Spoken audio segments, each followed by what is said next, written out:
Bismillahirrahmanirrahim. Assalamualaikum warahmatullahi wabarakatuh. Semoga kita selalu dalam lindungan Allah Subhanahu wa Ta'ala dan semoga Allah memberkahi setiap langkah kita. Assalamualaikum warahmatullahi wabarakatuh. Alhamdulillah, selalu saja lisan kita sebagai orang yang beriman kepada Allah Subhanahu wa Ta'ala senantiasa membasahi lidah dan bibir kita dengan dua susunan kata ini. Karena memang Allah Subhanahu wa Ta'ala sang pencipta alam semesta ini dan juga pencipta diri kita telah menjadikan dua susunan kata ini sebagai kata-kata syukur atau berterima kasih kepadanya. Bermula dari kita yang dipilih oleh Allah Subhanahu wa Ta'ala dari sekian banyak sperma yang tertumpahkan di rahim ibu kita. Kita yang dipilih oleh Allah Subhanahu wa Ta'ala lahir di muka bumi ini, dan kita dipilih juga melanjutkan estafet daripada tujuan penciptaan ayah dan ibu kita Adam dan Hawa alaihi wassalatu wassalam sebagai khalifah di muka bumi, pemimpin di muka bumi.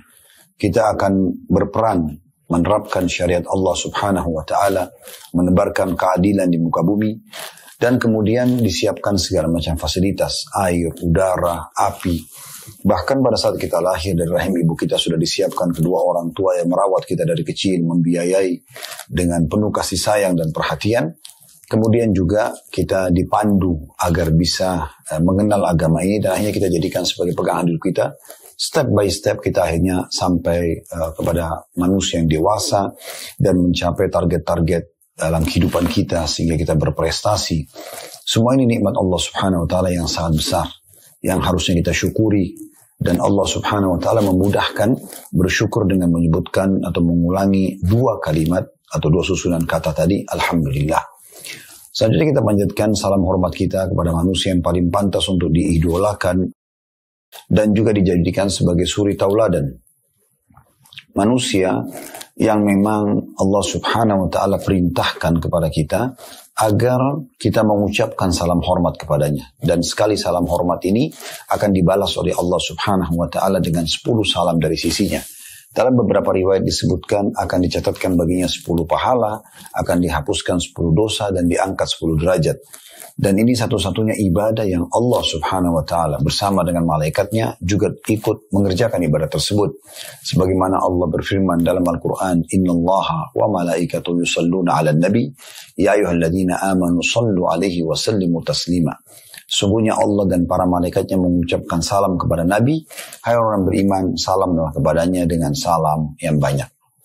Baik teman-teman sekalian, ini pertemuan kedua kita. Setelah pertemuan bulan lalu, kita membahas tentang pentingnya mempelajari sirah an-nabawiyah dan manfaat-manfaat yang bisa kita dapatkan. Maka pada pertemuan ini kita akan masuk insya Allah di sesi kedua, yang tepatnya kita akan membahas tentang sejarah sebelum lahirnya Nabi Muhammad SAW. Sebenarnya Bapak Ibu sekalian, kita bisa langsung masuk ke sejarah lahirnya Nabi SAW. Tapi saya ingin dalam kajian sirah kita ini, kita mengetahui dulu kondisi Jazirah Arab jauh sebelum lahir Nabi Muhammad SAW. Bagaimana masuknya agama Samawiyah di sana. Bagaimana Nabi Ibrahim alaihissalam masuk ke Mekah dan apa sebabnya. Bagaimana terbentuknya komunitas masyarakat Mekah. Dari mana kisah awal air Zam-Zam. Bagaimana juga terbangunnya Ka'bah. Kemudian bagaimana disyariatkannya ibadah haji. Semua itu perlu kita ketahui. Dan juga teman-teman sekalian ada di dalam buku-buku sejarah juga disebutkan kalau agama Yahudi dan Nasrani juga pernah masuk ke Jazirah Arab.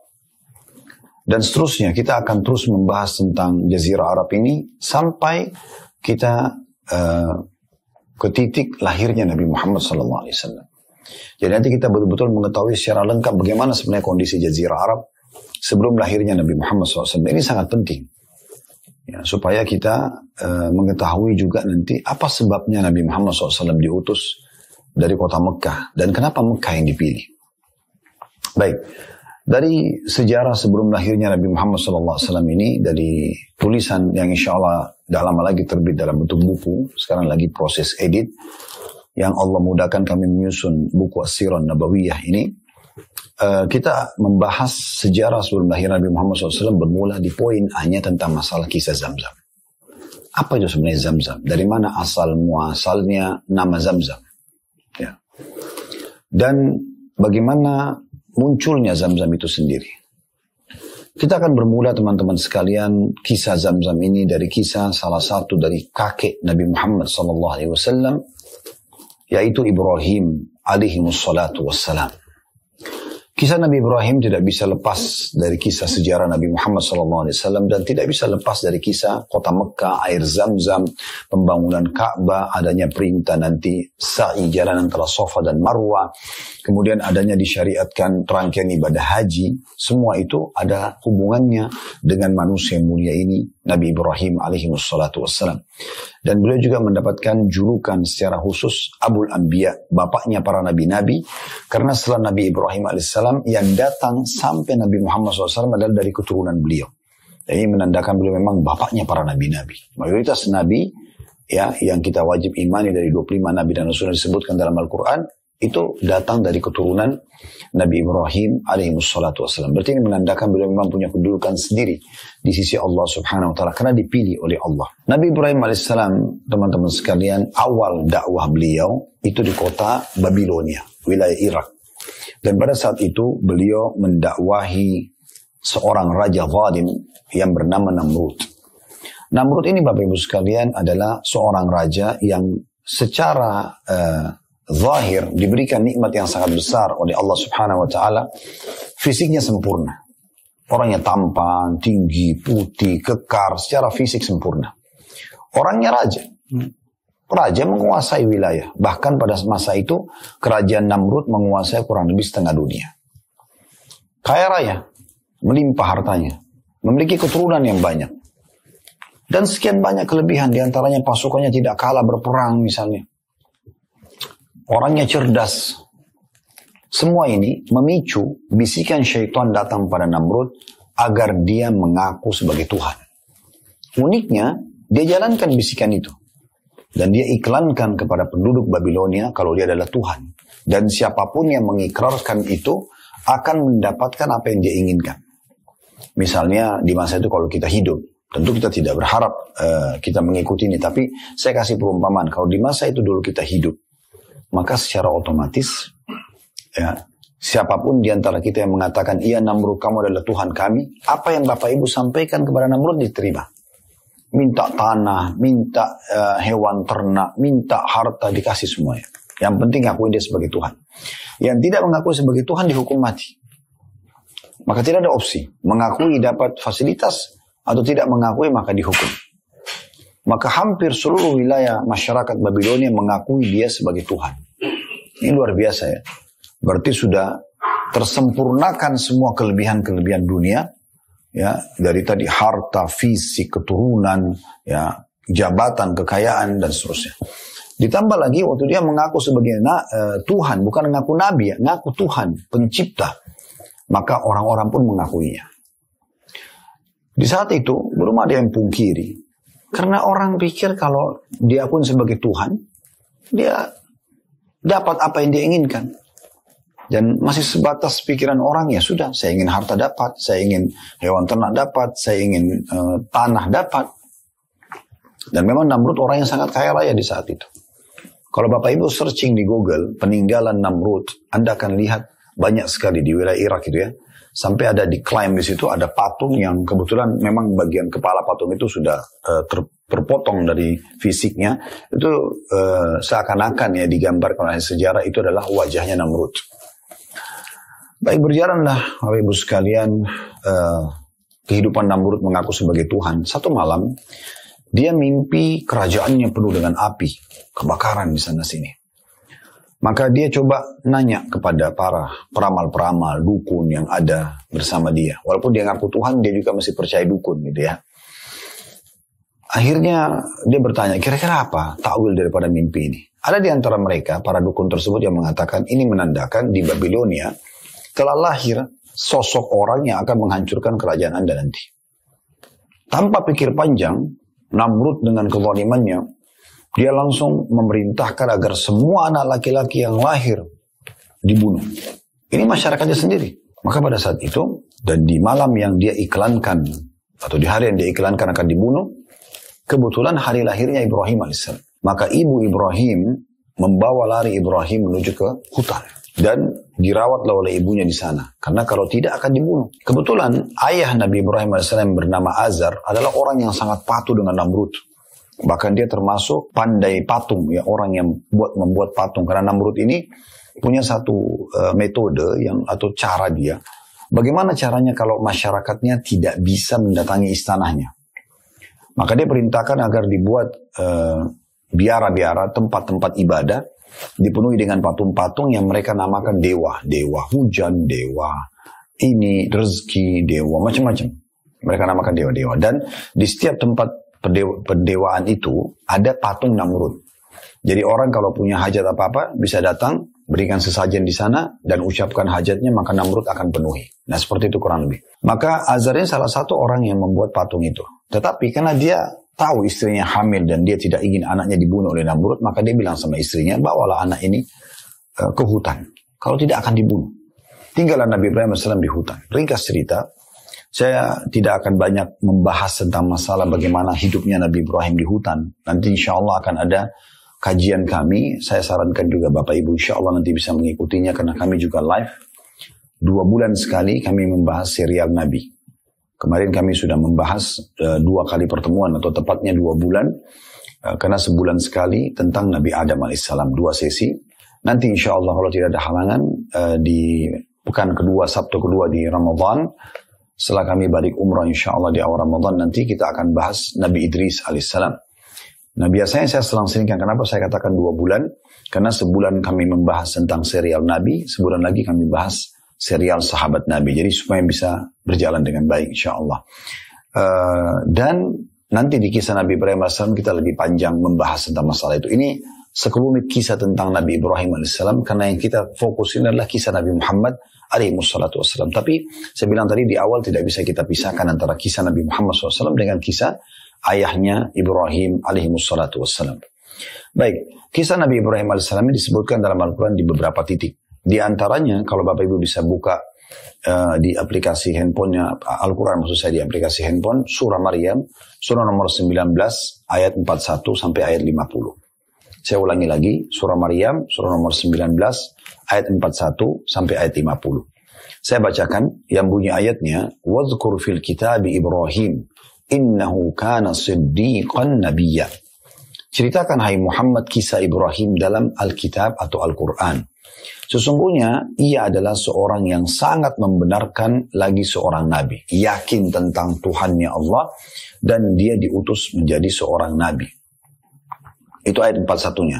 Ayat 42-nya Allah SWT mengatakan إِذْ قَالَ لِأَبِيهِ يَا أَبَتِ لِمَ تَعْبُدُ مَا لَا يَسْمَعُ وَلَا يُبْصِرُ وَلَا يُغْنِي عَنْكَ شَيْئًا. Jadi setelah Ibrahim AS mulai tumbuh besar, dewasa, dia sudah tidak tinggal di hutan lagi, dia kembali ke kota Babilonia. Kemudian mulailah dia melihat bagaimana sebenarnya keadaan kota Babilonia. Tentu ada kisah waktu dia masih di hutan, tinggal sama ibunya, sempat dia mencari jati diri dia dan jati diri Tuhannya. Dia ingin tahu siapa Tuhan, sampai Allah berikan hidayah ini. Saya tidak akan bahas itu karena itu akan kisah panjang. Sebagaimana saya katakan tadi, nanti akan ada kisah sendiri serial Nabi Ibrahim AS. Kita langsung saja masuk ke poin bagaimana dia pada saat sudah mulai dewasa, kemudian dia sudah mulai menerima wahyu dan sudah mulai tahu bahwasanya apa yang disembah oleh masyarakat kota Babilonia, yaitu menyembah Namrud dan patung-patung, itu kebohongan, kedustaan. Mereka membuat patung-patung sendiri, mereka yang memahatnya, mereka yang mewarnainya, mereka yang memberikan nama, mereka yang memikul di tempat yang mereka mau sembah. Kemudian mereka kalau rusak mereka perbaikin, lalu mereka mohon-mohon. Ini kan kebodohan namanya. Makanya di masa fase Mekah nanti yang kita akan belajar insya Allah ke depan, dikatakan masa jahiliyah. Kenapa? Karena memang ya mereka sembah berhala yang mereka buat sendiri, tidak bisa mendengar, tidak bisa melihat gitu ya. Dia waktu masuk menuju ke kota Babilonia, ibunya mempertemukan dengan ayahnya, Azar, lalu dia kaget melihat ayahnya menyembah berhala. Mulai dia berbicara dan berdialog dengan ayahnya. Nah, ini ayat 42-nya dikatakan, idh qala li abihi, pada saat dia berkata pada ayahnya, ya abati, wahai ayahku tersayang. Abati dalam bahasa Arab artinya ayahku tersayang atau tercinta. Dan kami sarankan kalau Bapak Ibu berminat, bisa Bapak Ibu mengajarkan kepada anak-anaknya agar memanggil dengan istilah ini, abati. Ya, saya pun mengajarkan anak-anak saya untuk memanggil saya dengan abati, artinya ayahku sayang. Jadi bisa abi, bisa aba, biasanya gitu ya, bisa abi, banyak macam-macam ya. Bisa ayah tentunya, dalam bahasa Indonesia juga tidak masalah. Tapi saya cuma menyarankan karena ini panggilan disebutkan dalam Al-Quran. Perhatikan Allah mengatakan, idh qala li abihi ya abati. Ingatlah dan pelajarilah sewaktu dia Ibrahim berkata, wahai ayahku. Tepatnya abadi itu ayahku sayangnya. Lima ta'budu ma la yasma'u, wa la yubsiru, wa la yughni anka syai'a. Mengapa engkau sembah berhala ini? Yang berhala ini sebenarnya tidak bisa mendengar, tidak bisa melihat, dan tidak bisa menolong kamu sedikit pun. Ayat 43-nya, ya abati, inni qad ja'ani minal ilmi ma lam ya'tika fattabi'ni ahdika siratan sawiyya. Wahai ayahku, atau wahai bapakku, tercinta, sesungguhnya telah datang kepadaku sebagian ilmu pengetahuan, wahyu dari Sang Pencipta Allah, yang tidak datang kepadamu, maka ikutilah aku, niscaya aku akan menunjukkan kepadamu jalan yang lurus. Ayat 44-nya, ya abati la ta'budi syaitan, inna syaitana kana lirrahmani asliya. Wahai ayahku tercinta, jangan pernah kamu menyembah syaitan, karena yang memajak untuk sembah berhala, yang meyakini ada kekuatan-kekuatan dari jin yang berlebihan itu adalah dari syaitan. Sesungguhnya syaitan itu durhaka kepada Tuhan yang Maha Pemurah. Ayat 45-nya, ya abati inni akhafu an yamassaka azabu minar rahmani fatakuna lisyaitani waliya. Wahai ayahku tercinta, wahai bapakku, sungguhnya aku khawatir bahwa kamu akan ditimpa azab dari Tuhan yang Maha Pemurah, Allah Subhanahu wa taala. Maka kamu menjadi kawan bagi syaitan. Lalu ayahnya pun merespon. Seraya mengatakan kepada Ibrahim, Azar, ayahnya yang tadinya menyembah berhala dan bahkan pembuat patung Tuhan-Tuhan itu, mengatakan di ayat 46-nya, qala aragibun anta an alihati ya Ibrahim. Azar berkata, bencikah kamu kepada Tuhan-Tuhanku, hai Ibrahim? Apa kau tidak mau ikut-ikutan sembah ini? Lain lam tantahi la arjumannak wahjurni maliya. Kalau kamu tidak berhenti mendakwakan ini, maka aku niscaya aku akan merajammu, atau kamu akan aku rajam. Rajam sini maksudnya dihukum mati ya. Dan tinggalkanlah aku buat waktu yang lama. Artinya pergi. Mau aku bunuh, kau tinggalkan aku, pergi. Aku nggak butuh dengan kamu. Ayat 47-nya, qala salamun alaik sa'astaghfiru laka rabbi innahu kana bi hafiyya. Lalu Nabi Ibrahim mengatakan, semoga keselamatan dilimpahkan kepadamu, wahai ayah. Aku akan memintakan ampun bagimu kepada Tuhanku, sesungguhnya dia-nya besar kata ganti Allah, sangat baik kepadaku. Wa atazilukum wa ma tad'una min dunillahi wa ad'u rabbi asa alla akuna bidu'ai rabbi syaqiyya. Dan aku akan menjauhkan diri darimu. Kamu minta aku pergi, baik aku akan pergi. Dan dari apa yang kamu seru selain Allah, aku juga sekaligus meninggalkan berhala-berhala ini. Dan aku berdoa kepada Tuhanku, mudah-mudahan aku tidak akan kecewa dengan berdoa kepada Tuhanku. Saya akan berdoa, tetap aku bisa berdakwah, dan semoga saja kamu pun diberikan hidayah. Ayat 49-nya, falamma a'tazalahum wa ma ya'buduna min dunillahi wa habna lahu ishaqa wa yaqub wa kullan ja'alna nabiyya. Ketika Ibrahim sudah menjauhkan diri dari mereka dan dari apa yang mereka sembah selain Allah, kata Allah, kami anugerahkan kepadanya Ishak dan Yakub. Ishak anaknya, Yakub adalah cucunya. Dan masing-masing kami angkat menjadi nabi. Nah, di sini kita bisa lihat keturunan Nabi Ibrahim yang menjadi nabi.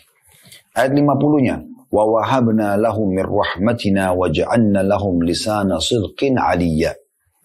Dan kami anugerahkan kepada mereka sebagian dari rahmat kami. Dan kami jadikan mereka buah tutur yang baik lagi tinggi. Maksudnya di sini, kami muliakan Ibrahim alaihissalam karena keimanannya kepada Allah subhanahu wa ta'ala. Ini salah satu tempat dalam Al-Quran yang menyebutkan tentang kisah Nabi Ibrahim alaihissalam.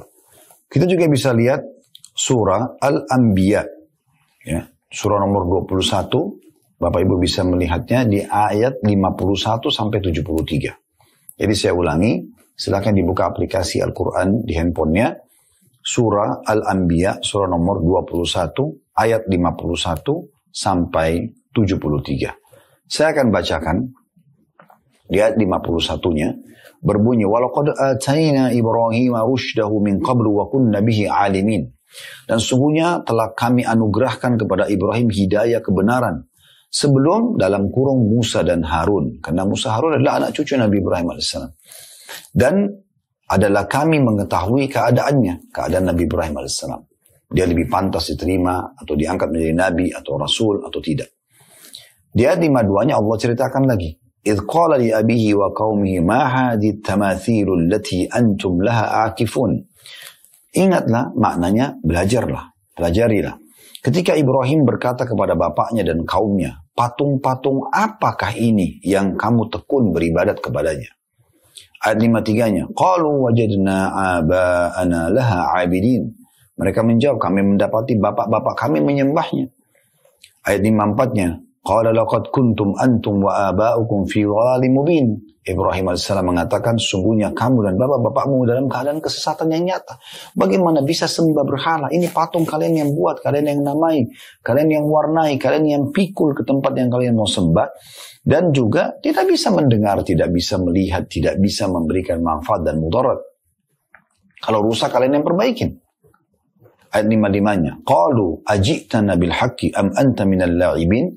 Mereka lalu berkata, apakah kamu datang kepada kami dengan sungguh-sungguh? Benar nggak yang kamu ucapin ini?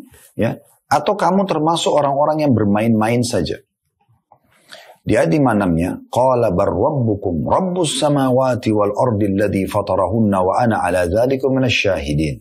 Ibrahim berkata, sebenarnya Tuhan kamu adalah Tuhan langit dan bumi yang telah menciptakannya. Ada Tuhan, ada pencipta. Yang langit kalian lihat di atas kepala kalian, bumi yang kalian tempat tinggal ini, semuanya itu ada penciptanya. Dan aku termasuk orang-orang yang dapat memberikan bukti atas demikian itu. Aku bisa buktikan kalau ada Tuhan kalian walaupun tidak nampak dengan mata kalian. Ayat 57-nya, وَتَاللَّهِ لَأَكِدَنَّ أَصْنَامَكُمْ بَعْدَ أَنْ تُوَلُّوا مُدْبِرِينَ. Lalu Ibrahim mengatakan, demi Allah, sesungguhnya aku akan melakukan tipu daya terhadap berhala-berhalamu sudah kamu pergi meninggalkannya. Artinya, kalau kalian tidak mau mendengarkan apa yang aku sampaikan sebagai utusan Allah, maka aku akan buat tipu daya. Aku akan melakukan sesuatu yang membuat kalian nanti bisa yakin kalau ada Tuhan dan patung-patung kalian ini bukan Tuhan. Lalu ayat 58-nya, فَجَعَلَهُمْ جُذَاذًا إِلَّا كَبِيرًا لَهُمْ لَعَلَّهُمْ إِلَيْهِ يَرْجِعُونَ.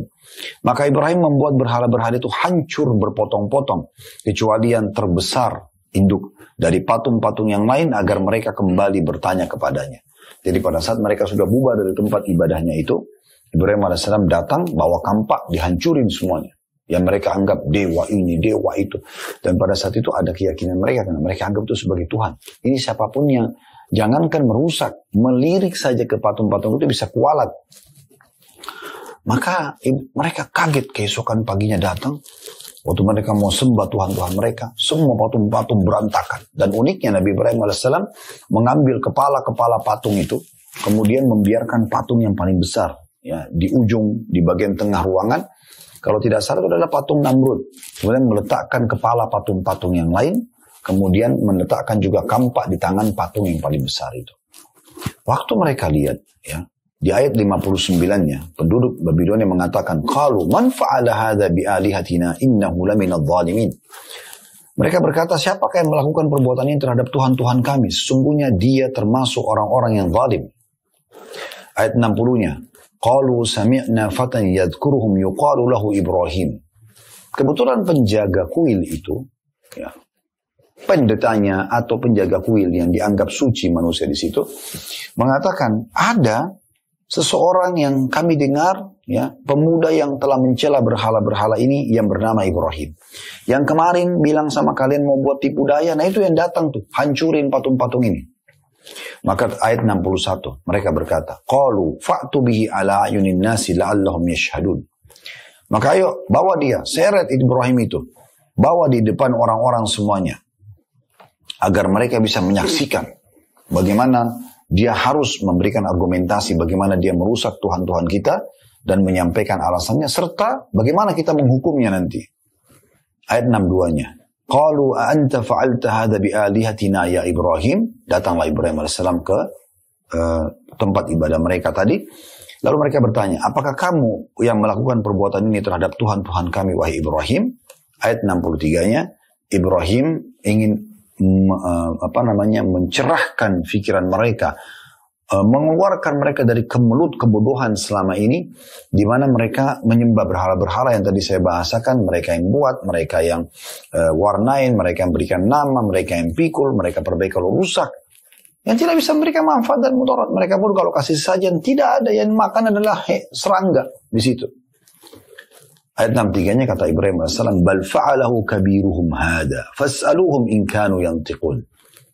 Ibrahim mengatakan, sebenarnya yang buat itu patung yang paling besar itu. Itu buktinya ada kampak di tangannya, ada kepala patung-patung yang lain gitu kan. Maka coba tanya ke berhala itu jika memang mereka dapat berbicara. Nah, ini tujuan Ibrahim AS melakukan karena ingin membuka pikiran mereka. Jangan sembah berhala-berhala ini. Dan di sini subhanallah ada pelajaran penting Bapak Ibu sekalian. Di masa kita sekarang pun banyak di antara muslimin masih berkeyakinan patung ini, patung itu. Di depan rumah masih dipasang patung, dalam rumah ada patung, dianggap patung itu bisa memberikan manfaat dan mudarat. Padahal ini sudah selesai kisahnya di alam manusia di masa lalu. Sayangnya di masa sekarang masih kembali terulang. Padahal Nabi Muhammad SAW sudah mengatakan rumah yang ada patungnya tidak akan dimasuki oleh malaikat. Tapi subhanallah masih ada di antara muslimin yang tidak faham masalah ini. Ini kisah Nabi Ibrahim, pelajarannya sangat besar, luar biasa. Ayat 64-nya, waktu Nabi Ibrahim bilang, kenapa tanya saya? Tanya tuh patung yang paling besar tuh. Kan dia yang pegang kampak, ada kepala-kepala patung yang lain di pangkuannya. Dan memang sengaja Ibrahim AS tidak merusak patung yang besar itu. Faraja'u ila anfusihim, faqalu innakum antumudz zalimun. Lalu mereka semua kembali ke diri mereka, mulai berpikir kepada kesadaran diri mereka. Lalu mereka berkata, sesungguhnya kamulah adalah orang-orang yang zalim, menganiaya diri sendiri. Ayat 65-nya, "Tsumma nukisu ala ru'usim laqad alimta ma haula'i yantiqun." Kemudian mereka pun menundukkan kepala mereka seraya berkata, sesungguhnya kamu hai Ibrahim telah mengetahui bahwa berhala-berhala itu tidak dapat berbicara. Mereka mengatakan apa? Kamu kan suruh kami tanya ke patung-patung itu. Padahal sebenarnya kamu tahu kalau patung itu tidak bisa berbicara, gitu kan? Kenapa kamu tanya kepada kami, gitu ya? Kenapa kamu tanya kepada kami lagi? Kemudian Ibrahim mengatakan, qala ayat 66-nya, qala fata'buduna min dunillahi ma la yanfa'ukum syai'an wa la yadurrukum. Kata Ibrahim AS, maka mengapa kamu menyembah selain Allah sesuatu yang tidak dapat memberi manfaat sedikit pun dan tidak bisa memberikan mudarat kepada kamu? Patung ini nggak bisa mengganggu kalian.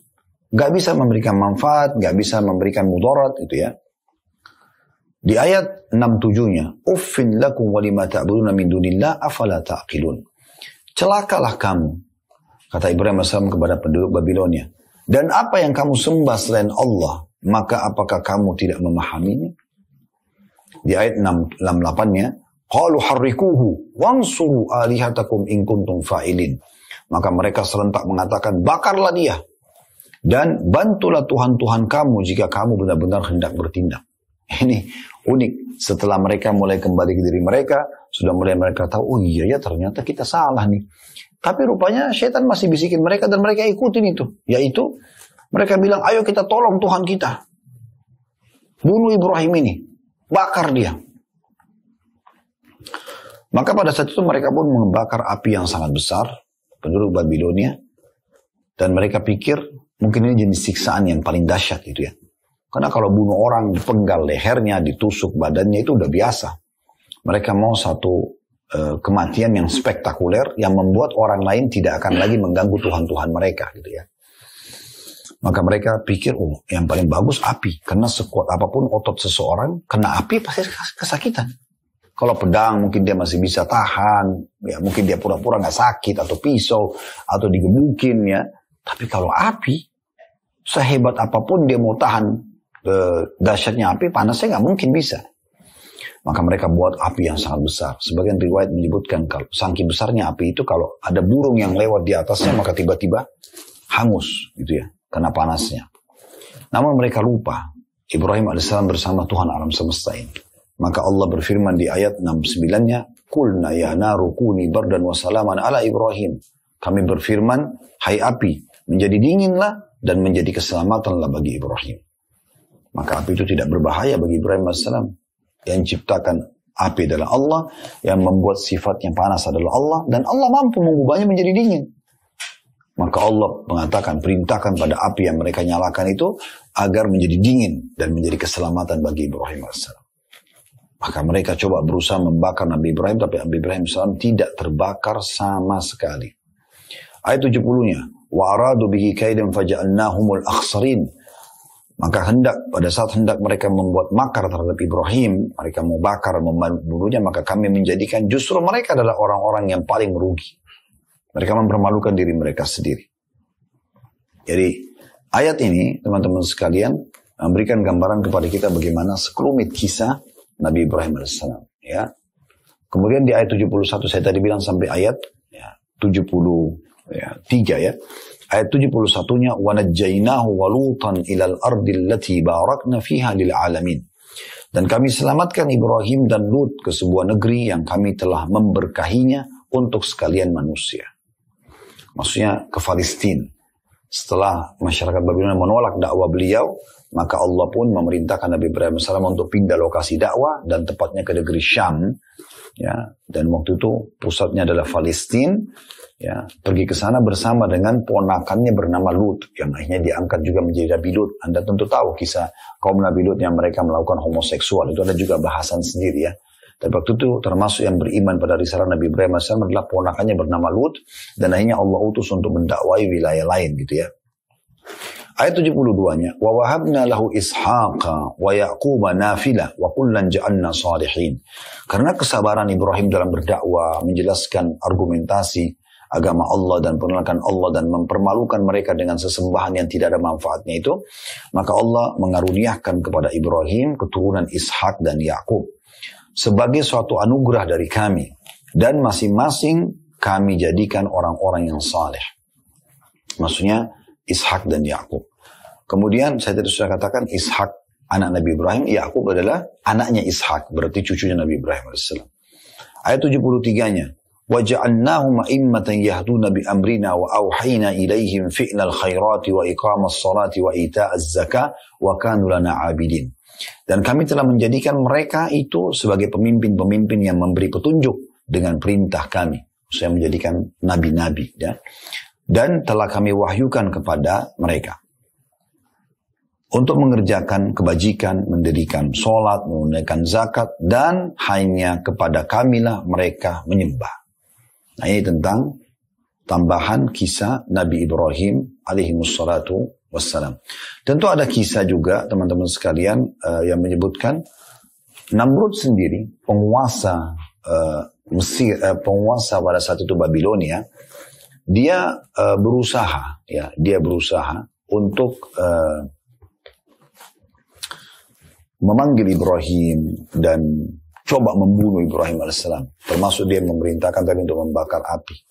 Tapi karena gagal, maka Namrud pun akhirnya bingung. Dia harus buat apa lagi? Setelah dibakar dengan api, Ibrahim AS tidak bisa mati, lalu harus dengan cara apa? Kalau sudah dibakar dengan api tidak bisa, kira-kira apakah pedang ada efeknya? Atau digebukin ada efeknya? Tidak ada efeknya, karena api saja tidak bisa membunuhnya. Maka dalam kondisi Namrud putus asa di malam itu, dia pun keesokan harinya dihukum oleh Allah Subhanahu Wa Taala dengan Allah datangkan seekor nyamuk atau lalat yang masuk ke lubang hidungnya, ya, sampai dia kesakitan dan tidak bisa ya menyelamatkan dirinya dari gangguan hewan yang sudah masuk ke dalam hidungnya itu. Karena seekor nyamuk atau lalat mau dilawan dengan apa? Mau dengan otot prajuritnya, mau dengan pedang yang tajam, tidak bisa dilawan, gitu kan? Maka dia pun terganggu dan beberapa hari tidak bisa tidur sampai dia meninggal dunia.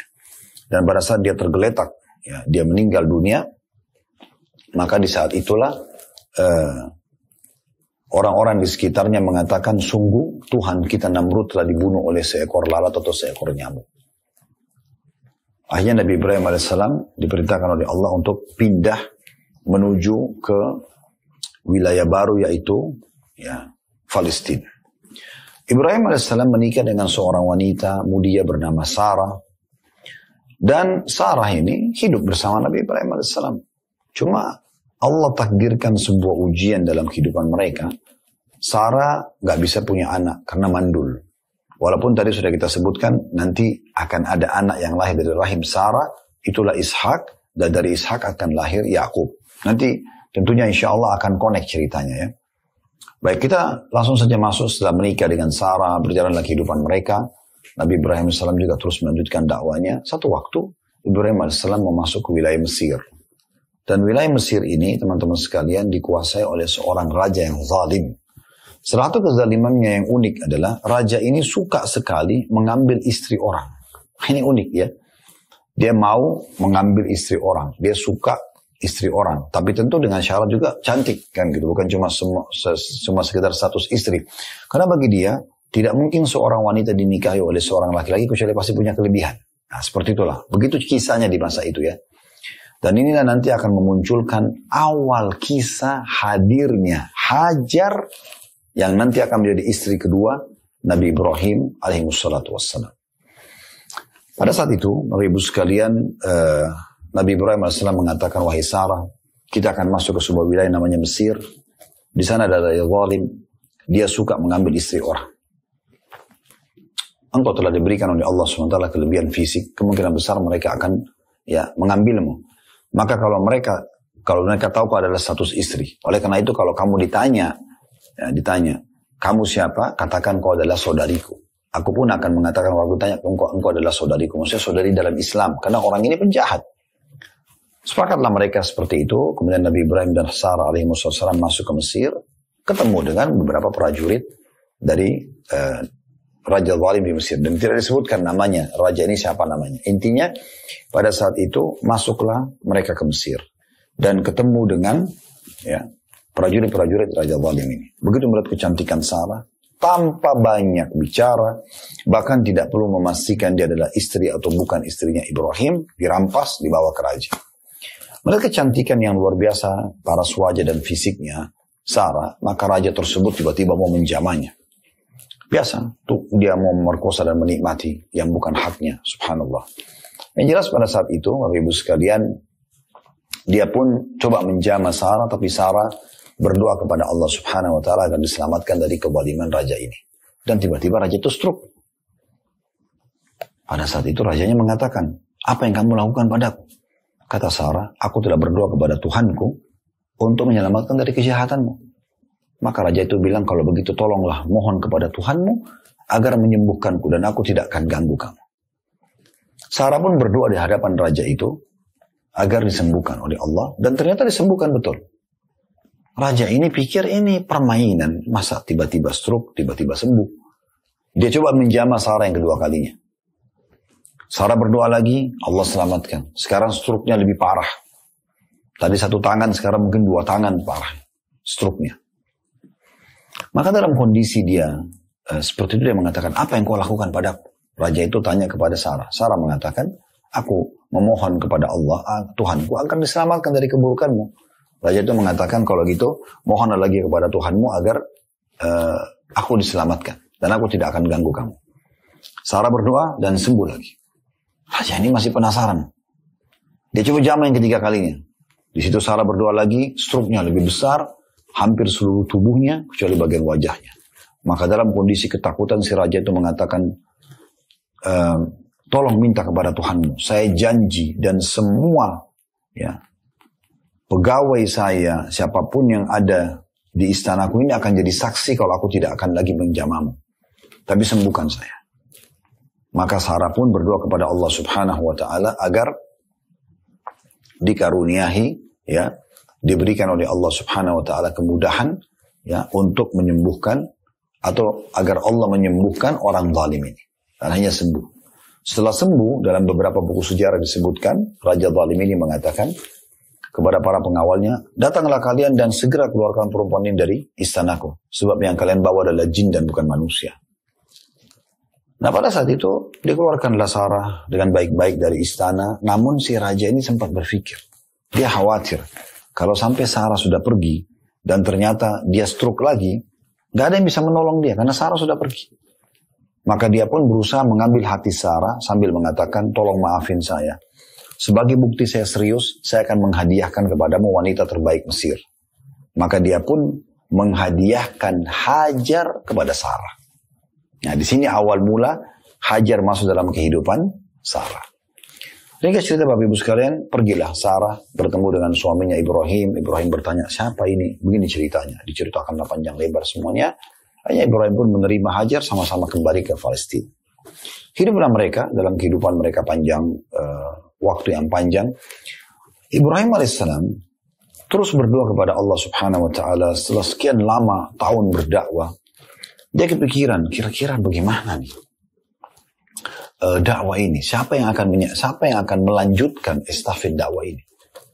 Sarah mandul, gak bisa punya anak. Ibrahim gak punya istri kecuali Sarah. Dia terus berdoa kepada Allah, ya Allah berikanlah keturunan, ya Allah berikan. Dalam Al-Quran dikatakan, Rabbi habli minas salihin, ya Allah berikanlah keturunan yang baik-baik, saleh. Supaya ada yang melanjutkan estafet dakwah ini.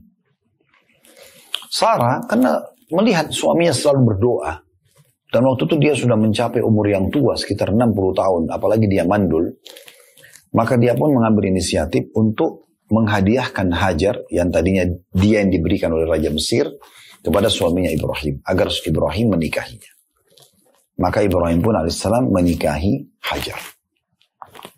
Beberapa buku sejarah menyebutkan, kenapa bisa Sarah menghadiahkan kepada Ibrahim, karena memang dasarnya, ya, Hajar ini dianggap seperti budaknya Sarah, gitu ya, budaknya Sarah. Karena memang dasarnya dia dihadiahkan oleh Raja Mesir tadi, gitu ya. Ada sebagian juga mengatakan bukan budak, ya, bukan budak, dia wanita mulia, ya, wanita Mesir mulia. Tapi ini khilaf di antara ulama. Intinya sebenarnya Sarah akhirnya meminta Ibrahim agar menikahi Hajar. Dinikahi oleh Ibrahim alaihissalam, ringkas cerita seperti itu. Dan teman-teman sekalian pada saat dinikahi, kuasa Allah subhanahu wa ta'ala, Hajar hamil dan melahirkan anak Ismail. Disinilah awal sekali Nabi Ibrahim alaihissalam mendapatkan keturunan. Melihat kejadian tersebut, teman-teman sekalian, Sarah terpukul. Lalu Sarah pun dengan keimanannya lebih giat berdoa kepada Allah subhanahu wa ta'ala. Karena dia juga berharap bisa memberikan anak suaminya.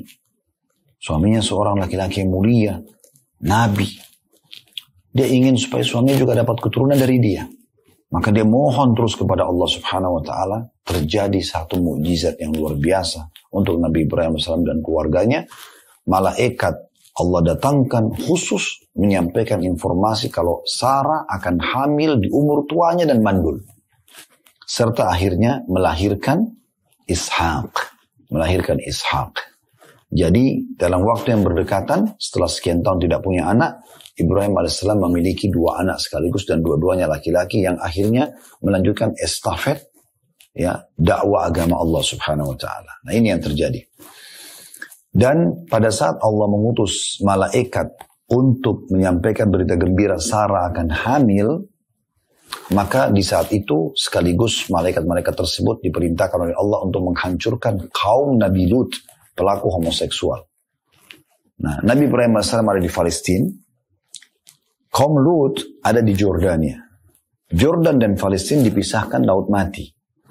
Nah, sebagian ahli sejarah mengatakan di sekitar Laut Mati itulah dibinasakan kaum Lut. Dan tentu Nabi Lut dan orang-orang beriman diselamatkan oleh Allah Subhanahu wa taala. Tapi ada satu keluarga Nabi Lut, yaitu istrinya, yang ikut dihukum oleh Allah Subhanahu wa taala karena mendukung perbuatan keji kaumnya. Bapak Ibu bisa lihat surah Az-Zariyat, surah nomor 51, ayat 24-30. Nah sebelum kita baca ini, kalau Anda masih ingat pertemuan kita yang perdana kemarin ya, di waktu kita membahas pembukaan Sirah Nabawi, saya katakan, dengan mempelajari Sirah Nabawi kita bisa lebih mengenal Al-Quran, kita mengetahui sebab nuzul Al-Quran, ya, sebab turunnya ayat-ayat Al-Quran. Dan itu luar biasa. Karena kita nanti akan banyak sekali seperti ini.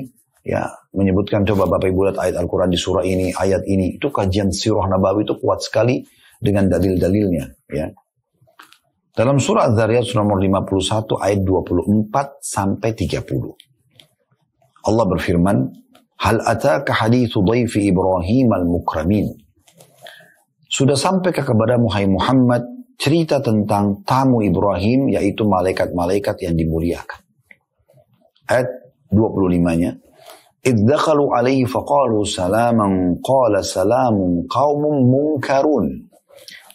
Ingatlah, maksudnya pelajarilah. Ketika mereka para malaikat masuk ke tempatnya Ibrahim, seraya mengatakan kesejahteraan untukmu. Salam, assalamualaikum. Ibrahim menjawab, kesejahteraan juga untuk kalian, wahai orang-orang yang tidak dikenal. Karena waktu itu malaikat menjelma menjadi manusia. Menjelma jadi manusia. Ayat 26-nya, ini sebelum kita baca ayatnya, Nabi Ibrahim AS juga dikenal dengan bapaknya para penjamu tamu. Beliau suka sekali dengan tamu. Dalam beberapa riwayat disebutkan, setiap kali istrinya menghidangkan makan, beliau tidak pernah makan sendiri, tapi beliau buka pintu rumahnya, siapa saja yang lewat dipanggil untuk makan bersama-sama. Nah, di sini diceritakan dalam Al-Quran di ayat 26 surah Az-Zariyat, lanjutan tadi yang kita baca, bagaimana sifat karam atau kemuliaan Nabi Ibrahim AS. Dia suka sekali dengan tamu. Maka dia pun, Bapak Ibu sekalian, ya Ibrahim AS, Allah mengatakan, Faraga ila ahli faja'a bi'ijlin samin. Maka dia pun pergi secara diam-diam masuk ke dalam rumahnya karena tamu sudah datang. Dia tidak kenal tamu ini siapa. Ya subhanallah, beda sekali dengan kita ya, kadang-kadang subhanallah. Kita mungkin kalau ada orang bel pintu, kita tanya dulu, iya kenapa? Ya. Nabi Ibrahim AS orang datang disambut, dianggap sebagai tamu. Mau niatnya baik, mau jahat itu belum tahu gitu ya. Yang penting beliau menghormati tamunya. Dan ini sesuai dengan hadis Nabi SAW. Man kana yu'minu billahi wal yawmil akhir fal yukrim dhaifa. Siapa yang mengaku beriman kepada Allah dan hari akhir, dia harus memuliakan tamunya. Maka pada saat itu dia masuk diam-diam, menemui keluarganya, kemudian dibawanya daging anak sapi yang gemuk. Dia sembelih anak sapi, dimasak, dikelola ya, terus dihidangkan untuk tamunya. Dia tidak tahu ini malaikat kah, manusia kah, karena malaikat itu menjelma jadi manusia. Ayat 27-nya, faqarrabahu ilaihim qala ala ta'kulun. Lalu dihidangkanlah untuk para tamu yang malaikat tadi oleh Ibrahim AS. Lalu Ibrahim mengatakan, silahkan makan. Ayat 28-nya, fa'aujasa minhum khifa, qalu la takhaf, wa basyaru bi gulamin alim. Tapi mereka tidak mau makan. Maka pada saat itu Ibrahim mulai merasa takut. Siapa orang-orang ini? Kok bisa mereka tidak mau makan hidangan seperti ini? Kalau manusia pasti mau makan daging, fresh, baru disembeli, bumbu-bumbunya enak. Kok nolak gitu? Ya. Maka mulai Ibrahim merasa takut. Maka para malaikat mengatakan, janganlah kamu takut.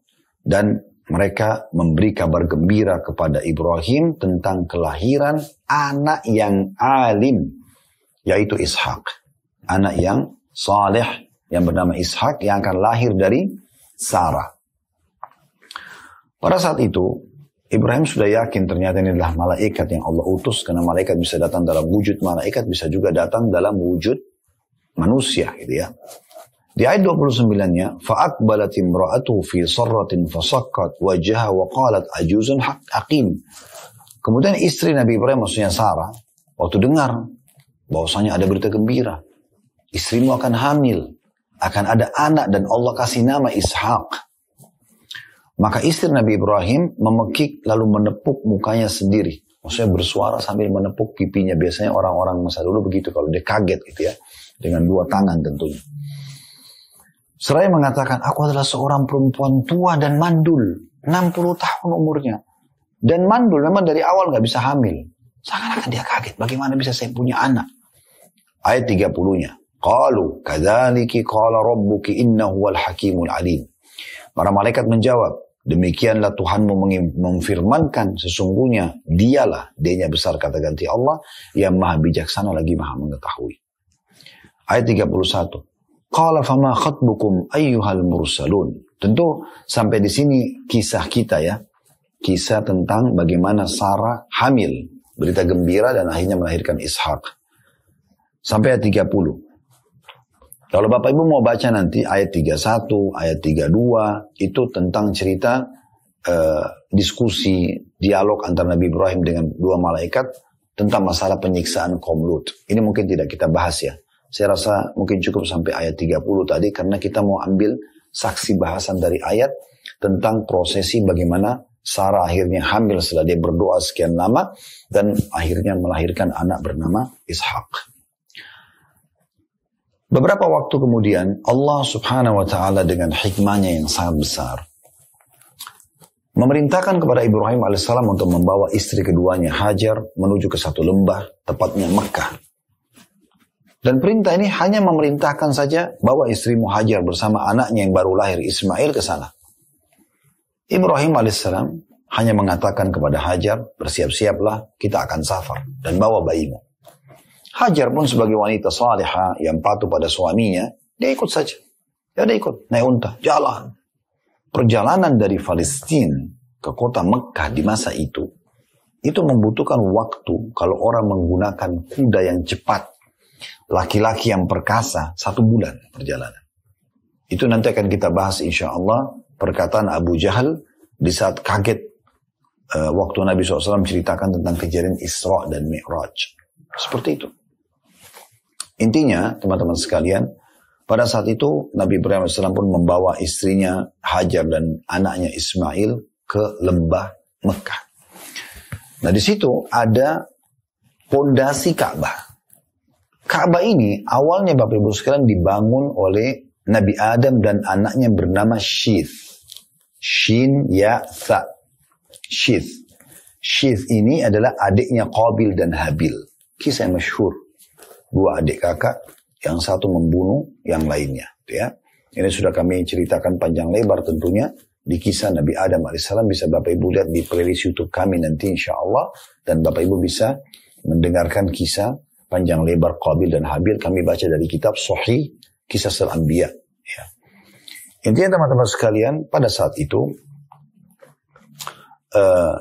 sampailah di lembah itu, dan tadi Ka'bah dibangun oleh Nabi Adam dan anaknya Syith, dan setelah terjadi setelah terjadi banjir besarnya Nabi Nuh, bangunan asal Ka'bah hancur kecuali pondasinya.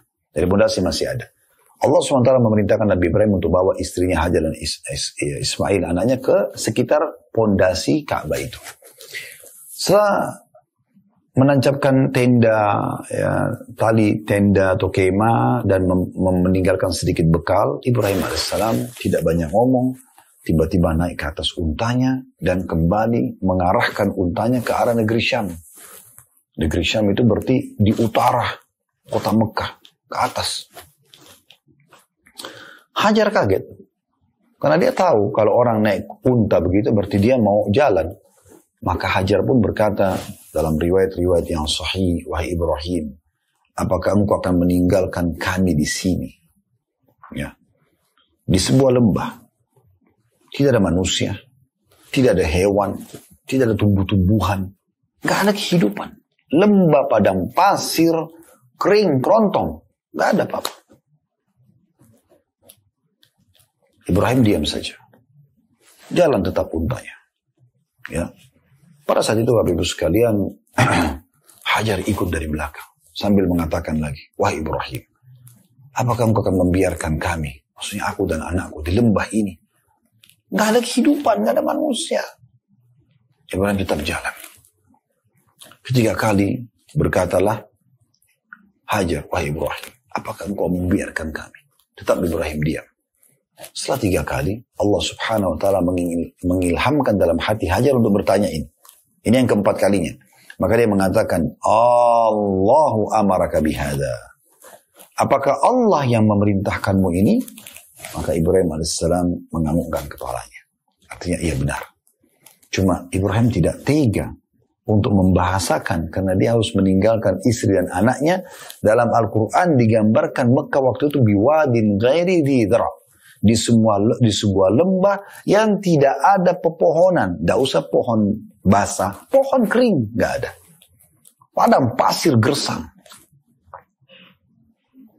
Maka Hajar mengucapkan satu kata, atau kalimat, susunan kalimat, yang perlu diukir dengan ukiran emas. Luar biasa. Menunjukkan keimanannya. Maka dia mengatakan, idzan lan yudayyi'ana. Kalau begitu, Allah tidak akan menyia-nyiakan kami. Dalam bahasa Arab, Bapak Ibu sekalian, kata tidak itu bisa dipakai, atau ada 3 susunan kata bisa dipakai. Yang pertama la, seperti huruf hijaiyah ya, biasa kita baca lam, itu artinya tidak. Ada lam sama mim, dibaca lam, artinya tidak pernah. Ada lam sama nun, dibaca lan. Yang ketiga ini, lam sama nun, itu artinya tidak akan pernah. Apa kata Hajar kepada suaminya? Idzan lan yudayyi'ana, lan. Kalau begitu tidak akan pernah Allah membiarkan kami, menyanyiakan kami. Udah. Ibrahim alaihissalam akhirnya jalan, Bapak Ibu sekalian. Jalan. Dan bagaimana Ibrahim, namanya manusia biasa ya, merasa sedih juga meninggalkan istri dan anaknya di lembah seperti ini ya. Dan Allah menggambarkan dalam surah Ibrahim. Bapak Ibu bisa buka surah nomor 14 ayat 37. Kembali kita buka Al-Quran. Bagaimana Allah gambarkan tentang tadi perpisahan Hajar dengan suaminya Ibrahim. Karena setelah itu Ibrahim pergi meninggalkan istrinya. Karena memang perintah Allah subhanahu wa ta'ala. Ibrahim cuma tinggalkan Hajar dan anaknya Ismail pulang ke Palestina. Tugas lagi. Begitu patuhnya Nabi Ibrahim AS sampai Nabi Ibrahim pun pergi akhirnya. Di ayat 37 surah Ibrahim, Allah subhanahu wa ta'ala berfirman, ya, Nabi Ibrahim mengatakan, ya, Rabbana inni askantu min dzurriyyati biwadin ghairi dhi zar'in 'inda baitikal muharram Rabbana liyuqimus shalah faj'al af'idatan minan nasi tahwi ilaihim warzuqhum minats thamarati la'allahum yashkurun. Ya Tuhan kami, sambil jalan menuju ke Palestina, dia berdoa, Nabi Ibrahim AS, sungguhnya aku telah menempatkan dan meninggalkan sebagian keturunanku, keluargaku, Hajar dan anaknya Ismail, di lembah yang tidak memiliki tanam-tanaman, tapi di dekat rumahmu yang mulia, Ka'bah. Walaupun bangunan Ka'bah itu runtuh. Nanti akan kita jelaskan, insya Allah di pertemuan-pertemuan akan datang bagaimana prosesi pembangunan Ka'bah ya. Tapi itu ada di dekat rumahmu yang mulia Ka'bah. Ya Tuhan kami. Karena pengorbanan ini, dan tujuannya sebagaimana Engkau perintahkan agar mereka mendirikan sholat, maka jadikanlah hati sebagian manusia cenderung kepada mereka. Ada yang datang mampir supaya hidup, terbentuk komunitas. Wilayah itu, nanti kita jelaskan terbentuknya komunitas masyarakat Mekah dalam sehari. Dan berilah mereka rezeki dari buah-buahan, dan mudah-mudahan mereka bersyukur. Jadi ini perkataan Nabi Ibrahim AS berdoa kepada Allah subhanahu wa ta'ala. Allah ijabah itu tentunya ya. Selepas kepergian Ibrahim AS, Hajar tadinya masih melihat bayangan suaminya, antara percaya dengan tidak, sampai bayangan Ibrahim hilang. Begitu sudah tidak ada gambaran. Fitrah manusianya muncul. Bagaimana ini? Bagaimana hidup di sini nih? Gak ada manusia bisa ada komunikasi. Kalau sakit, kalau lapar, gak ada hewan, gak ada tumbuh-tumbuhan, lembah gersang. Bayangkan ada berada di padang pasir, sama gurun pasirnya, sama gundukan mungkin bukit-bukitnya. Tak ada apa-apa di situ. Mungkin walaupun ada binatang buas mungkin ya, kalajengking atau ular berbisa. Intinya teman-teman sekalian pada saat itu, Hajar mulai khawatir. Dan yang paling membuat dia khawatir adalah air. Ini kalau habis air gimana bisa hidup ini? Maka dia tiba-tiba muncul inisiatif di benaknya, saya coba cari di mana ada air.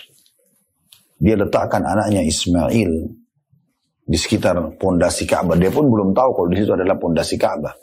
Dia letakkan di situ. Kemudian dia lihat yang terdekat, bukit yang terdekat ada Bukit Sofa dan Bukit Marwah. Nanti akan dinamakan Sofa dan Marwah. Di masa itu Hajar belum tahu namanya apa. Hajar cuma niat ingin sekali mencari air. Dia pun naik ke Bukit Sofa. Ingin melihat di sekelilingnya ada air gak nih. Ada manusia nggak? Ada apalah kehidupan gitu ya. Matanya melihat garis lurus berhadapan dengan bukit Safa, ada bukit Marwah. Dan Bapak Ibu perlu tahu, kalau di musim panas, ya mungkin kalau Anda sudah pernah haji, mungkin di antara teman-teman yang hadiri acara kita mungkin pernah haji, di musim haji biasanya musim panas ya. Mulai bulan Juni, Juli, Agustus itu musim-musim panas itu ya. Nah biasanya karena panasnya cuaca, saya pun pernah menyaksikan itu, ternyata itu betul terjadi ya. Kalau kita lagi jalan di jalan raya yang ada aspal pun, kita melihat mungkin jarak sekitar 50-100 meter itu kayak ada genangan air di jalan. Padahal sebenarnya tidak ada genangan air, itu pantulan dari tempat lain. Kuasa Allah Subhanahu Wa Taala. Ya, mungkin pantulan dengan cahaya matahari atau seperti apa ilmiahnya mungkin Bapak Ibu lebih tahu dari kami. Tapi itu disilakan dengan fata morgana lah. Hajar melihat ke arah dari Safa ke Marwah. Di Marwah ada genangan air. Maka dengan semangat dia turun dari Safa menuju ke Marwah untuk mengejar air tersebut. Tiba di Marwah, ternyata nggak ada air. Dia lihat lagi ke Safa, Safa ada genangan air, tapi fata morgana. Dia turun lagi dari Marwah menuju ke Safa. Sampai di Safa, nggak ada air. Anda bayangkan, di terik matahari yang panas, ya harus berlari-lari. Sekarang saja dengan ada AC di Masjidil Haram, dari Safa ke Marwah, sudah cukup membuat kita haus. Sampai disiapkan air zam-zam situ kan. Mungkin tidak asing bagi Anda yang sudah pernah sa'i gitu ya. Nah bayangkan di masa itu, terbuka, nggak ada bangunan, panas, dalam kondisi ketakutan. Siapa yang bisa tolong dia dengan anaknya nih? Subhanallah, dia ke Safa, nggak ada air. Dia lagi ke Marwah, ada air. Dia turun lagi dari Safa ke Marwah yang ketiga kalinya. Sampai Marwah tidak ada air. Dia lihat lagi ke Safa ada air. Turun lagi dari Marwah ke Safa yang keempat kalinya. Sampai di Safa tidak ada. Turun lagi dari Safa ke Marwah yang kelima kalinya. Marwah tidak ada air. Dari Marwah lihat lagi ke Safa ada air. Dia turun lagi yang keenam kalinya. Terakhir dia jalan dari Safa ke Marwah, ternyata tidak ada air. Akhirnya dia tahu ini adalah fata morgana, nggak ada air. Maka di saat itulah dia pun kembali ke anaknya Ismail dan dia kaget waktu itu ternyata ada mata air yang sangat ya jernih dan juga air yang sangat banyak keluar. Dan dalam kondisi dia sudah letih dan memang tadinya ingin cari air, maka dia pun membendung mata air tadi itu sambil menggunakan bahasa asli wilayah dia. Dia kan dari Mesir waktu itu. Dia mengatakan zam-zam. Artinya berkumpullah, berkumpullah. Jadi arti zam-zam itu berkumpullah, berkumpullah gitu ya. Kata Nabi Muhammad SAW, semoga Allah merahmati ibunya Ismail. Andai saja dia tidak membendungnya, dia tidak buat bendungan kecil supaya air itu tidak hilang, dia ketakutan hilang. Maka zam-zam akan menjadi lautan yang sangat luas. Dan ada sebuah pelajaran penting teman-teman sekalian dari pengorbanan Hajar ini. Karena dia mau menerima perintah Allah pada suaminya. Dan dia mau tinggal sama anaknya. Ya. Dan begitulah kehidupan kita teman-teman sekalian. Yang penting Anda bangun di atas fondasi keyakinan. Ya. Jalani saja. Selama Anda benar, Anda yakin ada Tuhan Anda sudah coba berusaha, maka yakin janji Allah tidak akan salah. Itu yang terjadi pada Hajar alaihissalam. Akhirnya Allah berikan dia jalan keluar. Dan untuk ya, membalas pengorbanan Hajar, Allah jadikan sa'i jalan antara Safa dan Marwah mencari air sebagai rangkaian ibadah haji. Apa maknanya? Semenjak disyariatkan, nanti kita akan pelajari kapan disyariatkan ibadah haji ya. Setelah Ismail besar ketemu dengan Ibrahim, nanti akan ada susunannya sampai terjadi perintah ibadah haji itu. Maka semua orang yang sa'i antara Safa dan Marwah, Hajar panen pahalanya. Ini pesan spiritual yang luar biasa. Karena dialah ya sampai sa'i disyariatkan. Jadi kalau ada kesempatan berkorban, jalan Allah berkorban teman-teman sekalian. Berkorban untuk dakwah, berkorban untuk agama ini. Berkorban di jalan Allah Subhanahu wa ta'ala. Allah akan berkahi. Wakafkan tanah, bangun masjid, bantu pesantren. Itu akan Allah berkahi. Anda akan mendapatkan panen pahala dari sana. Ya, sebarkan ilmu. Apa saja Anda bisa lakukan. Baik, selanjutnya. Ditemukanlah akhirnya mata air Zam-Zam. Bapak Ibu sekalian, pada saat itu. Dan Hajar mulai tenang. Ternyata ada air sekarang. Dan Allah SWT berfirman dalam Al-Quran, وَجَعَلْنَا مِنَ الْمَاءِ كُلَّ شَيْءٍ حَيٍّ. Dan kami jadikan, ya, dari air segala sesuatu bisa hidup. Hajar mulai tenang, teman-teman sekalian. Dan kita coba tinggalkan dulu Hajar bersama anaknya Ismail. Di satu sisi, di pinggiran lembah Mekah, ada satu suku Arab, dan ini suku pertama Arab yang keluar dari negeri Yaman. Karena memang suku Arab asalnya dari negeri Yaman. Dan Yaman ini dalam Al-Quran disebut namanya bukan Yaman, tapi Saba. Surah nomor 34 dalam Al-Quran, surah Saba. Ya, itu menceritakan tentang Yaman. Dulu, orang-orang Yaman beriman kepada Allah Subhanahu wa ta'ala. Di masa itu ya. Setelah itu datang generasi dan Allah Subhanahu wa ta'ala berikan mereka keberkahan. Allah berikan ilmu, mereka bisa buat bendungan. Dan dengan bendungan ini akhirnya wilayah mereka subur sekali. Timur dan baratnya itu subur sekali. Mereka punya segala macam jenis buah-buahan, sayur-sayuran dan seterusnya. Tapi generasi demi generasi datang, akhirnya ada yang kufur kepada Allah Subhanahu wa ta'ala. Itu banyak yang kufur. Allah hancurkan bendungan mereka, lalu Allah ganti pohon-pohon yang bermanfaat itu dengan pohon cemara dan pohon bidara yang berduri dan tidak berbuah. Akhirnya mereka sudah tidak bisa hidup, nggak ada lagi air. Keluarlah suku pertama Arab namanya suku Jurhum. Kalau telapak tangan saya ini Bapak Ibu sekalian, ini cuma contoh, mohon maaf ya. Ini Jazirah Arab. Kalau kita ibaratkan Jazirah Arab, di daerah selatannya, bagian bawah itu Yaman. Kalau kita mau bicara Mekah Madinah sama negeri Syam saja, kalau kita naik ke atas dari selatan, di pinggiran Laut Merah, di sisi baratnya itu ada Laut Merah, itu Anda akan temukan yang pertama Mekah. Naik lagi ke atas Anda akan temukan Madinah. Naik terus ke utara, di atas ini negeri Syam. Negeri Syam ini di masa sekarang ada 4 negara. Lebanon, Syria, Palestina, dan Jordania. Dulu namanya negeri Syam. Nah orang-orang Yaman, tadi suku Jurhum itu, mereka keluar Bapak Ibu sekalian dari negeri Yaman, tujuannya ingin ke negeri Syam. Karena di masa itu ini semuanya lembah padang pasir ini. Susah orang hidup. Jarang ada air. Walaupun ada manusia yang hidup di masa itu. Akhirnya mereka niat mau dari Yaman, suku Jurhum ini menuju ke negeri Syam. Subhanallah, mereka lewat di pinggir lembah Mekah. Waktu itu belum ada pemukiman. Hajar pun tinggal di tendanya saja sama anaknya Ismail. Dan baru mereka punya bekal air tadi. Dan ada riwayat juga yang menjelaskan sebelum saya jauh membahas Jurhum ini tadi terlupakan. Riwayat Sahih yang menjelaskan Zam-Zam itu datangnya dari mana? Itu dari kepakan sayapnya Jibril alaihissalam. Karena ada riwayat, itu yang paling dipilih oleh para ulama, ada riwayat yang menjelaskan, itu dari bekas pijakan kaki untanya Nabi Ibrahim, ada juga yang mengatakan dari sentakan kakinya Nabi Ismail atau menangis. Gitu ya. Tapi yang paling kuat adalah pendapat pertama, Jibril AS yang Allah perintahkan untuk mengeluarkan air Zam-Zam itu. Baik, kita kembali ke Jurhum tadi. Air Jurhum ini, mereka lewat di pinggir lembah itu, mereka kaget melihat. Ternyata di tengah-tengah lembah ada burung yang buat lingkaran. Biasanya di padang pasir kalau ada burung lingkaran, buat lingkaran seperti ini, berarti di bawah itu ada air. Ya, kalau Anda di padang pasir, Anda lihat burung membuat lingkaran, berarti mereka kasih isyarat di bawah itu ada air. Maka mereka pun kaget. Selama ini mereka sering lewat di jalan itu tidak pernah mengetahui ada air. Dari mana ini?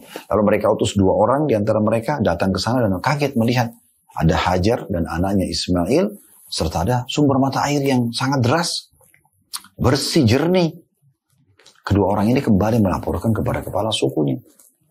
Karena mereka punya adab dan tata kerama, mereka tidak merampas mata air itu atau membunuh Hajar ataupun Ismail. Mereka datang baik-baik, ya kepala sukunya datang lalu pamit, ya mengatakan kepada Hajar, kami adalah perantau begini dan begitu, ceritakanlah kisahnya. Ya. Kemudian kami sebenarnya mau ke negeri Syam untuk mencari sumber mata air. Tapi kalau di sini ada sumber mata air, untuk apa kami pergi ke negeri Syam? Lebih baik kami di sini, kan gitu. Lebih baik kami di sini. Kalau Anda izinkan kami tinggal bersama Anda di sini, maka kami akan memberikan Anda dari hasil perkebunan kami. Nanti kalau kami cocok tanam, kami akan memberikan dari susu, daging, hewan ternak kami. Maka Hajar pun setuju. Nah, setujunya Hajar ini teman-teman sekalian membuat di hari itu juga terbentuklah komunitas masyarakat Makkah. Ini luar biasa. Nah, Allah menggambarkan tentang negeri Saba tadi dalam surah Saba, surah nomor 34. Teman-teman bisa buka surah Saba, surah nomor 34. Di ayat 15 sampai 17. Di ayat 15 sampai ayat 17. Ini kita menguatkan tadi apa yang kita sampaikan tentang negeri Saba itu dalam ayat Al-Quran. Saya ulangi lagi surah Saba, surah nomor 34, ayat 15 sampai ayat 17. Baik, saya akan bacakan ayat 15-nya dalam surah Saba ya. Laqad kana lisaba'in fi maskanihim ayah. Jannatani ayyamini wa shimal. Kulu min rizki rabbikum washkuru lah baldatun tayyibatun rabbun ghafur. Sesungguhnya pada kaum Saba, negeri Yaman di masa itu ada tanda-tanda kekuasaan Tuhan Allah di tempat kediaman mereka, yaitu 2 buah kebun di sebelah kanan dan kirinya. Maksudnya timur dan baratnya. Kepada mereka dikatakan, ya, ini firman Allah SWT kepada mereka, makan olehmu dari rezeki yang dianugerahkan Tuhanmu dan bersyukurlah kamu kepadanya. Dengan itu, ya, maka negerimu akan menjadi negeri yang baik dan Tuhanmu adalah Tuhan yang Maha Pengampun. Ayat 16-nya, فَأَعْرَضُوا فَأَرْسَلْنَا عَلَيْهِمْ سَيْلَ الْأَرِمِ وَبَدَّلْنَاهُمْ بِجَنَّتَيْهِمْ جَنَّتَيْنِ ذَوَاتَيْ أُكُلٍ خَمْطٍ وَأَثْلٍ وَشَيْءٍ مِّنْ سِدْرٍ قَلِيلٍ. Tapi mereka berpaling. Ada generasi yang datang setelah mereka beriman, itu berpaling. Mereka tidak mau beriman, mereka tidak mau bersyukur. Maka kami datangkan kepada mereka banjir yang besar. Dihancurkan bendungan mereka, ya. Waktu itu dinamakan dalam beberapa buku sejarah Saddul Ma'rib, bendungan Ma'rib itu ya. Maka banjir itu datang menghancurkan bendungan mereka dan kami ganti kedua kebun besar mereka di timur dan barat untuk negeri Saba yang besar itu. Ya, 2 kebun yang ditumbuhi pohon-pohon yang berbuah pahit, ya, pohon cemara, ya, dan juga pohon sidir. Sidir ini dalam beberapa terjemahan tafsir atau dalam tafsir disebutkan pohon asl itu adalah pohon cemara ya, yang sehingga cuma bisa bernaung tapi tidak bisa diambil manfaat darinya, tidak ada buahnya dan seterusnya ya, yang bisa diambil manfaatnya. Dan pohon sidir ini yang ditumbuhkan oleh Allah SWT biasanya ada buahnya, ini tidak ada buahnya tapi berduri saja. Ayat 17 yang Allah mengatakan dzalika jazainahum bima kafaru wa hal nujazi illal kafur. Demikian kami memberi balasan kepada mereka, kami hancurkan bendungan mereka, kami ganti buah-buahan dan nikmat yang ada pada mereka dengan hal-hal yang tidak ada manfaat, tidak bermanfaat bagi mereka karena kekufuran mereka. Dan kami tidak menjatuhkan azab yang demikian melainkan hanya kepada orang-orang yang kafir saja. Orang-orang yang kafir saja. Nah, ini tentang cerita penduduk Saba di dalam Al-Quran. Nah teman-teman sekalian, kita akan tutup pertemuan kita dengan ini tentunya karena saya bilang tadi kita di poin A tentang sejarah air Zam-Zam. Semua panjang lebar ini tentang kisah air Zam-Zam gitu kan. Tapi saya ingin Bapak Ibu betul-betul mengetahui lengkap ceritanya. Saya bisa mengatakan Nabi Ibrahim mendatang lalu kemudian meletakkan Hajar dan Ismail lalu kemudian mulailah cerita Zam-Zam saja. Tapi dengan ini tadi Anda tahu Nabi Ibrahim AS siapa, sedikit sekelumit kisahnya. Kemudian perjuangan Hajar dan bagaimana kisah Hajar masuk dalam kehidupan Nabi Ibrahim AS. Kemudian juga bagaimana melahirkan anak Ismail. Kemudian bagaimana Sarah pun memiliki anak Ishak. Dan seterusnya sampai akhirnya ketemu Zam-Zam. Dan juga bagaimana akhirnya komunitas penduduk Mekah terbentuk dalam hari yang sama. Keluarnya suku Jurhum dengan kisah mereka dari negeri Saba tadi. Baik Bapak Ibu sekalian, pada saat itu mulailah kehidupan terbentuk di Mekah. Mereka bangun buat rumah, masih setahan dari tanah liat, dari batu-batu yang ada. Mulailah mereka hidup dari air zam-zam, bercocok tanam, mereka menghidupkan ternak mereka gitu kan. Sampai akhirnya terbentuklah kota Mekah yang luar biasa. Nah, suku Jurhum ini adalah orang-orang Arab. Mereka berbahasa Arab. Nabi Ismail AS tumbuh besar di lingkungan mereka. Akhirnya Nabi Ismail pun berbahasa Arab. Keluarlah istilah kata ahli sejarah dengan Arab musta'ribah. Atau Arab yang orang Arab yang atau orang non-Arab yang terarabkan. Seperti itulah. Kenapa? Karena menggunakan bahasa Arab atau menikah dengan orang Arab. Nah ini bisa dikatakan turunan Arab. Seperti itu kurang lebih dalam sejarah dikatakan. Ya. Kita bisa tahu misalnya Mesir itu bukan negara Arab awalnya. Ya, mereka suku Kipti. Kapan mereka seperti sekarang statusnya negara Arab, termasuk dalamnya Mesir, karena mereka menggunakan bahasa Arab untuk bahasa negara mereka, dan mereka berbaur dan menikah dengan orang-orang Arab yang keluar dari kota Madinah di masa Umar bin Khattab radhiyallahu anhu. Di tahun 20 Hijriah, Umar bin Khattab mengutus Amr bin As radhiyallahu anhu untuk membebaskan Mesir dari kekufuran. Setelah orang Muslim menguasainya dan pasukan Muslim masuk berbaur menikah dengan penduduk setempat, maka berubahlah Mesir menjadi negara Arab. Begitu seterusnya. Makanya sekarang kan banyak seperti Tunis, Jazair, Maroko. Ini dulu bukan negara Arab. Mereka suku barbar. Kemudian menikah dengan kaum muslim pada saat kaum muslim mengekspansi Islam ke sana. Mereka berubah jadi negara Arab. Kita tahu sekarang ada Sudan. Mereka berkulit hitam. Ya. Ada Somalia. Mereka tuh masuk dalam kategori negara Arab karena menggunakan bahasa Arab di negara mereka. Seperti itu kurang lebih. Yang jelas Bapak Ibu sekalian, Ibrahim alaihissalam, Ismail alaihissalam akhirnya tumbuh besar dan berbahasa Arab. Dan situlah keluar istilah Arab musta'ribah. Kemudian Ismail pun menikah dengan, setelah dewasa menikah dengan anak kepala suku Jurhum.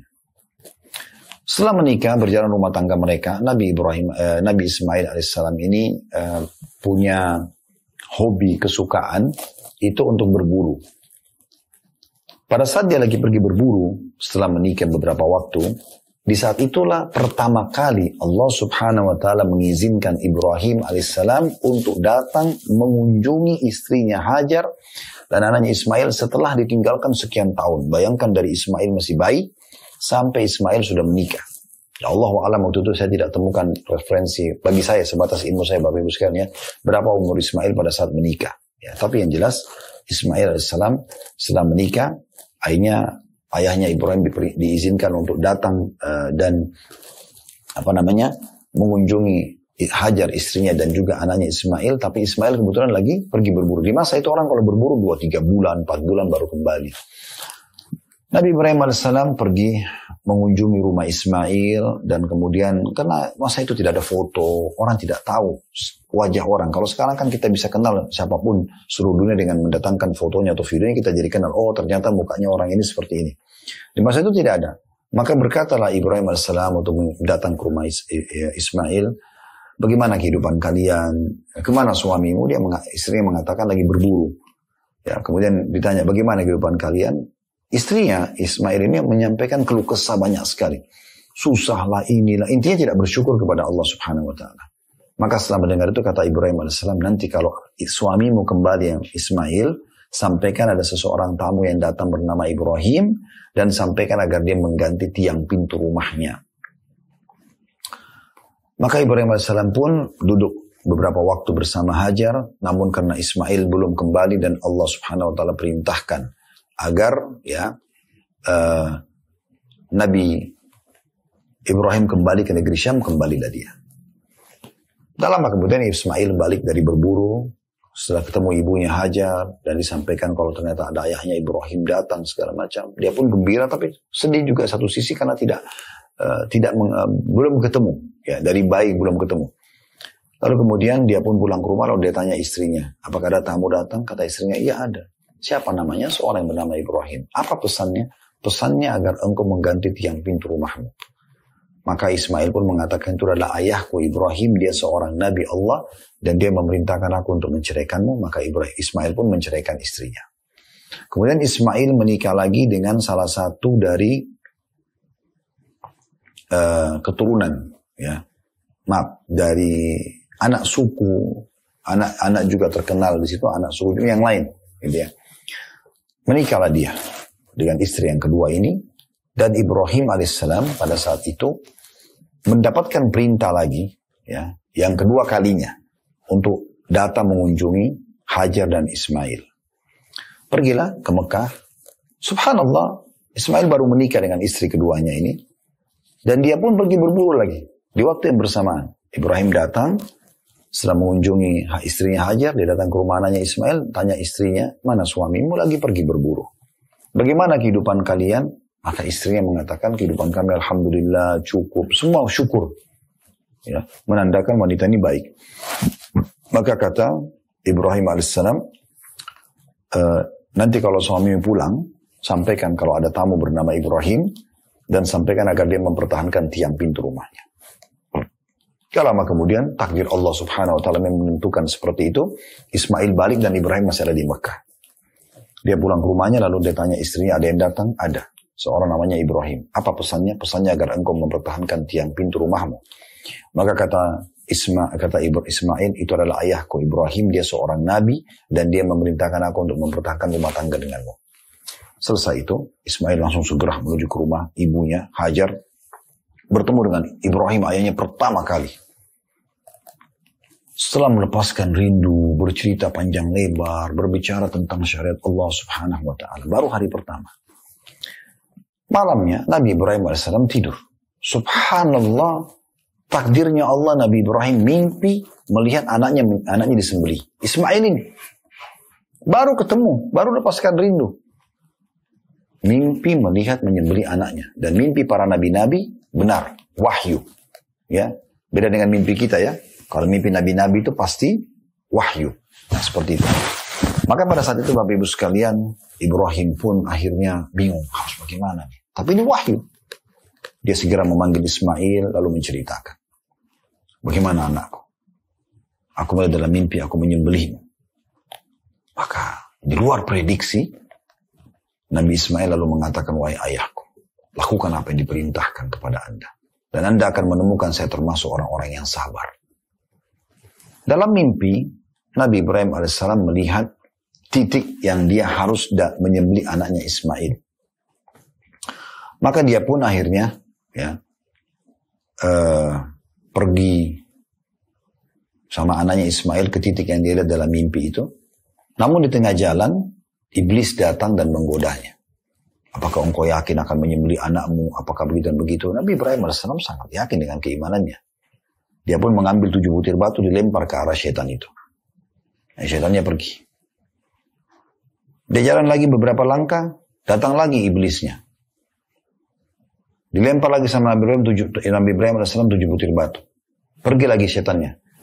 Melangkah lagi langkah ketiga, di beberapa jarak dari situ, datang lagi iblis. Dilempar lagi oleh batu. Dengan batu oleh Nabi Ibrahim AS, akhirnya tidak datang lagi.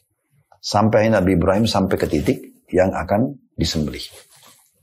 Pada saat dua-duanya sudah pasrah, Nabi Ismail sudah ditidurkan di atas batu, Nabi Ibrahim AS sudah mengangkat pedang akan menyembelih.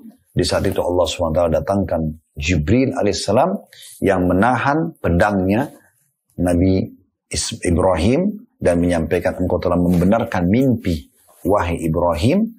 Maka pada saat itu digantikanlah Ismail dengan hewan sembelihan yang besar. Maksudnya di sini domba. Coba kita lihat teman-teman sekalian kisah ini dalam surah Saffat, surah nomor 37 dalam Al-Quran. Surah Saffat ayat 102 sampai 111.